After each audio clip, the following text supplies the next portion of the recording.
Morning বন্ধুরা, তোমরা সবাই কেমন আছো? আশা করি সুস্থ আছো, ভালো আছো। তো সকালবেলা কাজকর্ম শেষ করে কিছু বাসন ছিল, বাসন টাসন মেজে কাজকর্ম শেষ করে একটু ভেবেছিলাম আগের দিনে একটু ঘুগনি বানাবো। তাই এই যে আলু আর মটরটা প্রেসারে দিয়ে দিলাম, প্রেসারে দিয়ে এবার সিটি দিয়ে নেব। তো ঘুগনি করব বলে কড়াইয়ের মধ্যে তোমার কিছু মশলা ভেজে নিয়েছি। তোমার হচ্ছে এলাচ, দারচিনি, লবঙ্গ, জিরে, ধনে আর দুটো শুকনো লঙ্কা ভেজে নিয়ে যে পাশে তোমার পেঁয়াজ আর টমেটো তেলের মধ্যে জিরে, তেজপাতা, শুকনো লঙ্কা দিয়ে তারপরে পেঁয়াজ আর টমেটো দিয়ে দিয়েছিলাম। তারপরে একটু পেস্ট করে রেখেছিলাম আদা, রসুন আর কাঁচা লঙ্কা। আর আমি শুকনো লঙ্কাটা খুব কম খাই, মানে খাই না বললেই চলে। মাংস ছাড়া শুকনো লঙ্কাটা আমার তেমনটা চলে না, আমি কাঁচা লঙ্কা দিয়ে সব কিছু খাই। তো নুন হলুদ সব দিয়ে দিলাম, দিয়ে এবার মটরটা আর আলুটাও ঢেলে দেবো। তারপরে এদিকে তোমার একটু পরোটা করে নিলাম, মানে পেটাই পরোটা আর কি, পেটাই পরোটা করে নিলাম একটু ভাজ করে নিয়ে। তারপরে এবার বেলে তারপরে ভাজবো, ভেজে তারপরে মানে যেমনভাবে আর কি করে আর কি পেটাই পরোটা।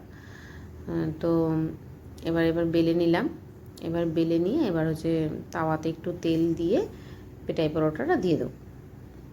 এই যে একটু তেল দিয়ে দিলাম, তেল দিয়ে যে পরোটাটা দিয়ে দিলাম। এবার পরোটাটা ভাজা হয়ে গেলে একটু হাত দিয়ে একটু মানে একটু থাবড়িয়ে নেব, তাহলে পেটাই পরোটা হয়ে যাবে।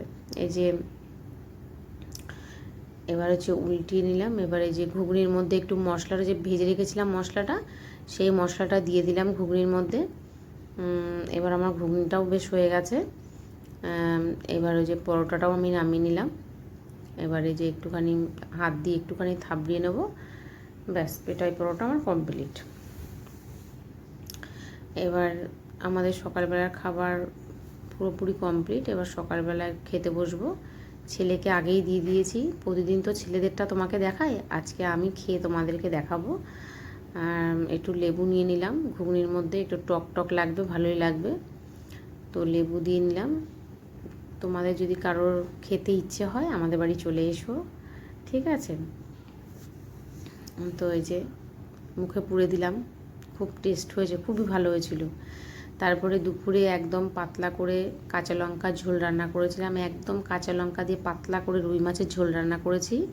তোমার হচ্ছে বেশি কিছু করিনি, সকালবেলা যেহেতু করেছি তো দুপুরবেলা আর কেন জানি ইচ্ছে করছিল না যে বেশি কিছু করি, তাই পাতলা করে কাঁচা লঙ্কা দিয়ে রুই মাছের ঝোল আর একটু আলু হচ্ছে সিদ্ধ, এই করেছিলাম, আর বেশি কিছু করিনি। যে দুপুরবেলা আমার ছেলের খাওয়া দাওয়া কমপ্লিট হয়ে গেল। খাওয়া দাওয়া করো, এই যে রুই মাছের ঝোলটা করেছি, দেখো একদম কাঁচা লঙ্কা তো তাই একদম কালার হয়নি, তো কালার দেখে খাই না, মোটামুটি সুস্থ ভালো থাকাটা নিয়েই কথা। এইবার রাত্রিবেলা ছেলে বলল যে মা মোগলাই খাবো, খুব বায়না করছিল। আমি না, দোকান থেকে কিনে এনে খাওয়ার দরকার নেই, আমি করে দিচ্ছি। যেহেতু দোকানের বাইরের জিনিসটা আমি একদমই অ্যাভয়েড করি, মানে খাই না বললেই চলে, আমি তো নাই, আমি একদমই খাই না। তো এই যে এর মধ্যে পেঁয়াজ, কাঁচা লঙ্কা, টমেটো, ধনেপাতা সব ছিল, তার মধ্যে 3খানা ডিম ভেঙে দিয়েছি, একটু নুন দিয়ে দিয়েছি, একটু গোলমরিচের গুঁড়ো দিয়ে দিয়েছি। আর এই যে রুটিটা বেলে তারপরে তোমার হচ্ছে এরকম ভাঁজ করে দিলাম, আর একটু সামান্য সুজি দিয়ে দিয়েছিলাম এর মধ্যে, তা ব্যাটারটা একটু ঘন হওয়ার জন্য, নাহলে এদিক ওদিক দিয়ে পড়ে যায় তো তাই। যাই হোক, এবার আমাদের মোগলাইটাও ভাজা হয়ে যাচ্ছে। এবার মোগলাইটা আমি আর ছেলে দুজনেই সস দিয়ে খেয়েছি। যাই হোক বন্ধুরা, এখানেই রাখলাম তাহলে, টাটা, তোমরা সবাই ভালো থেকো, মানে যেমন আর কি।